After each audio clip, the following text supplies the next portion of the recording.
You were just talking about this particular situation is in Okinawa. You happen to be in Florida. So how does that work? Like, how does somebody retain somebody from Florida and to defend them in Okinawa?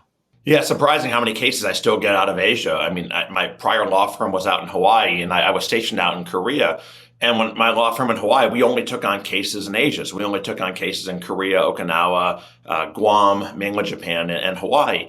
And I think it just building up a reputation for having done so many cases out there. I've literally been to Korea 60 plus times. I've been to Japan 75 plus times in the last 10 years. I mean, that's crazy. That's almost every month I was going out there. Just do the simple math. And so I think we've built up a reputation for being that law firm that doesn't mind traveling halfway around the globe to defend the right cases. So, I have cases in Korea, Okinawa, mainland Japan, and Guam as we speak. And we have quite a few, even though I'm located in Tampa, Florida. So oftentimes when people contact us, they'll contact us and I'll get the basic information of, your rank, where you're stationed at, and kind of what happened.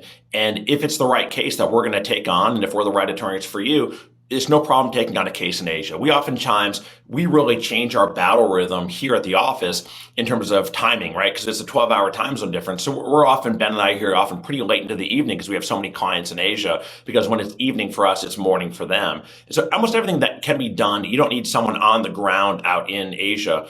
We can do almost everything nowadays with Skype and Zoom and, picking up the phone and doing it that way in terms of the investigation. When it comes down to the Article 32 and the hearings and the trial, the clients will need to fly us out there. Now, that can be a very significant expense. As we know, traveling these days is not cheap at all. The cost of travel has gotten very expensive.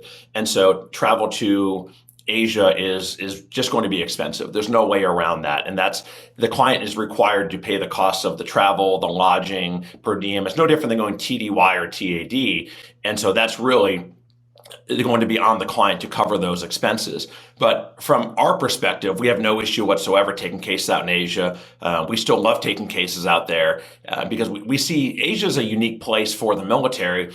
And if you've been stationed out there, you know what I mean. And I don't know what particular it is, but we see more false accusations come out of Okinawa and Korea than really anywhere else in the world. I can't put a finger on it, but that's data that I'm going back from for really 12 years, and even from going back almost 15 years when I was stationed out there. So again, all someone has to do is contact us, and if it's the right case, we have no problem going out to Asia and defending them.